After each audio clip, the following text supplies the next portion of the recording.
Hi, welcome to Blue Room Theater. We're going to start the show very briefly. A few quick announcements. First of all, in courtesy of your fellow patrons and opponents, please turn off anything that makes noise.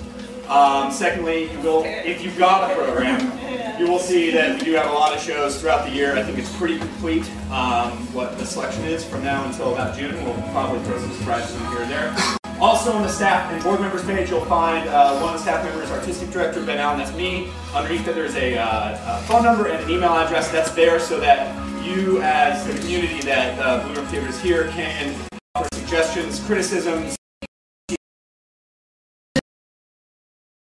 not only on the sport, inspiration in the community as far as what we do programming month in, month out. So now that out of the way, a little bit about Pontypool.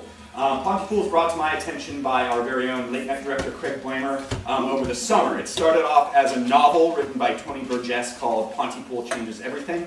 That was then adapted into both a film and a radio play. What you're going to see here tonight is an amalgamation of those two scripts. We kind of mashed them together and then figured out what worked for the stage. We've been very, very pleased to be able to work with the original author. He's offered a little bit of criticism, critique, and some ideas. And in fact, he was really looking forward to having him here tonight. Unfortunately, he's Canadian, and I guess Canadians are not allowed in the United States anymore. So, of course, but he does acquiesce in this project, and that's, again, he's been fundamental to allowing us to move the story of Pontypool forward. I think that's about it. However, I do want to let you guys know that there is no intermission. However, the show is less than an hour long. I will now give you the opportunity to refresh your beverage or use the facilities, and then we'll just kick off and get enveloped in the world of Pontypool. So thanks a lot for coming.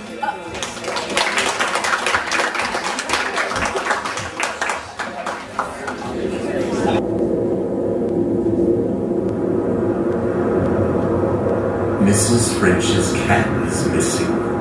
The signs are posted all over town. Have you seen Honey? We've all seen the posters, but nobody has seen Honey the cat. Nobody until last Thursday morning, when Miss Colette Piscine swerved her car to miss a cat as she goes across the bridge and has to get fished alive and shivering out of the drink. Now this bridge, you may know, is a bit of a local treasure and even has its own fancy name, Pont de Flac. Pay attention, folks, because here we go. Colette sounds like culotte, panty in French, and piscine means pool. Panty, pool. Flac also means pool in French, so Colette Piscine in French, panty pool, drives across the Pont de Flac, the Pontypool, if you will, to avoid hitting Mrs. French's cat that has been missing in Pontypool. I mean, it makes my head spin. What does it all mean? What does it all mean, I hear you ask? Really? It means I've got a worn-out French-English dictionary. But it brings an interesting point. And I cite the late, great Norman Mailer, God rest the great man. Now, Mailer had an interesting theory he used to explain the strange coincidences in the aftermath of the JFK assassination, which, of course, fueled conspiracy.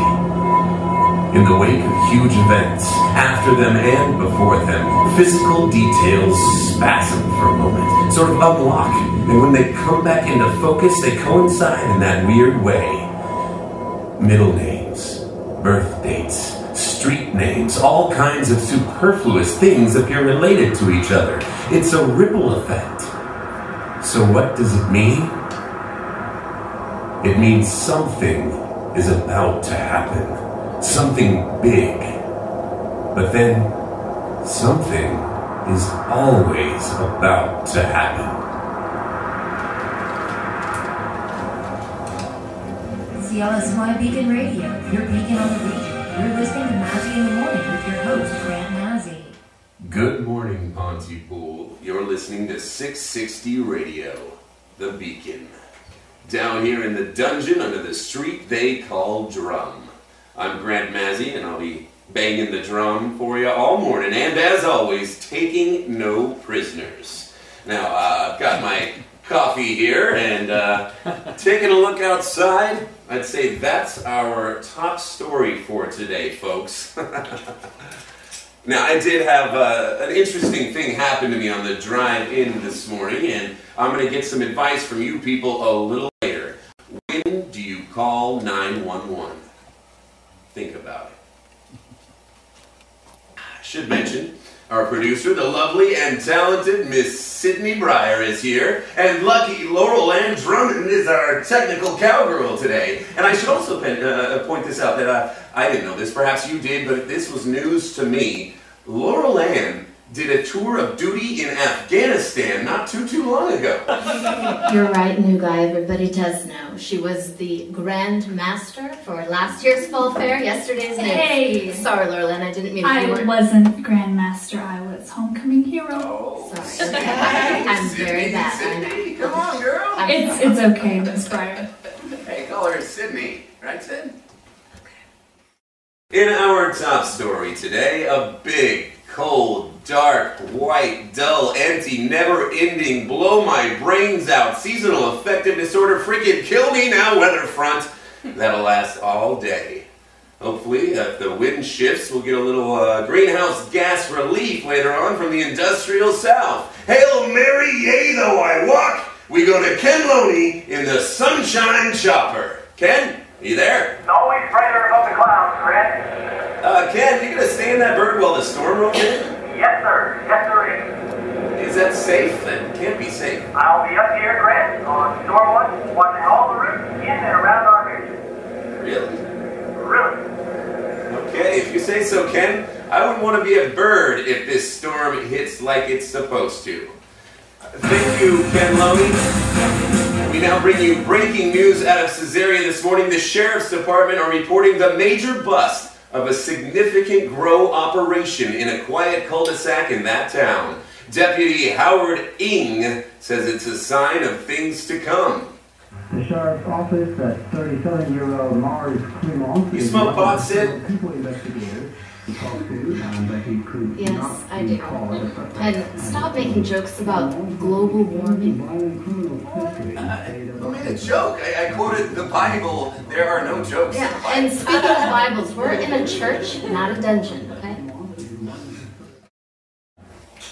Thanking you, Deputy Ing.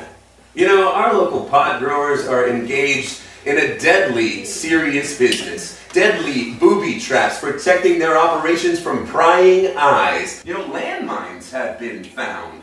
They have vicious attack dogs, and there's enough weaponry to arm a small country. Now these are family neighborhoods. Junior throws a ball through one of these windows, he might just trigger a death squad. What are you doing, Grant? My producer Nobody said, cares about your gonzo horse shit. You here, forgot the thank school God. closures Says and the nobody billboards. I'll cares. need you to read those Maybe closures. not, but I think you do, Regent. You know what no prisoners means? Full disclosure, whatever Grant, the not full consequences. disclosure. School Really, closure. Sid? That's Really? what the people Am I need. really? This is Radio 660. Now at the Home Depot, get 10% off all Energy Star qualified appliances. Plug in that new fridge and you'll also start saving on your energy bill. Look, And Grant, one day that the fridge whole may have paid full for itself. disclosure shtick It's kinda works like your in a energy bigger bill floats context, the bill. okay? Not too shabby. Actually, that's how I got fired. Well, there's that too. But listen, small towns already come without prisoners. It's called gossip, and it's way ahead of you. I'm not talking about gossip. I'm talking about building some kind of relationship with my listeners. You know, shaking them up a little No, bit. we do news, sports, weather, local spots. That's what I need you to do. What the hell do you think you're going to disclose anyway? What's the big thing you think that I need to hear from you? No, you know what I do know, Sid? I'm trying to piss a few people off because that's how it's done. Simple as that. A pissed off listener is a wide awake listener, and he's not going to change the station. Oh, no? No, he's going to get his pissed off brother to tune in, and then he's going to get his pissed off, I don't know, preacher to tune in. And that, Lady Briar, is how you build a loyal listening audience. Well, that sounds perfectly pleasant, I'm sure. And you are first rate. You're doing a first rate job here, but I gotta tell you something. Small towns, God, small towns are not what you think. Whatever it is that you think. but small towns are proud, sometimes fiercely proud places. And so if you come in here, new guy, and start lipping off about taking no prisoners and pissing everybody off, the people are going to think you're just a dick. Okay. You're going to end up alienating and embarrassing. I'm sorry, but it's the reality. I said okay. Just go slower, okay? Look, I want your mazziness. I mean, I hired your mazziness. I want the mazziness, Grant. You gotta let the mazziness slow. Get to know. No, it's okay. I get it. I'm not stupid. That's not what I meant. I wanted to hear what he was going to say. I didn't have anything to say. He was just gonna talk about himself. It's kind of like your energy company floats the bill. Not too shabby on your wallet or your kitchen. Thanks to 10% off all Energy Star appliances. All part of our Eco Options program. More saving, more doing. That's the power of the Home Depot. Wait for 28 U.S. Energy Store for details. Okay, Pontypool. Good morning. Now I want to talk to you about something that's been bugging me. Here's my question, Pontypool. Here's my story. I'm driving into work this morning, and I pull up to the stop sign at the corner of Drum and Main. It's 6:30 in the morning. It's cold. It's dark. And suddenly this woman appears out of nowhere. I didn't hit her or anything. My car wasn't even moving. But suddenly she's at my passenger window, and she's banging on the glass. And she's just babbling incoherently, repeating things over and over. I can't understand her. I can't even hear her. And then, poof, she's gone. Cold morning. So what do? Do I call 911? Who do I call? No one? Here's our number, 895-3749. Call us up and tell us what you think. CLSY Beacon Radio, your beacon on the region. You're listening to Mazzy in the Morning with your host, Grant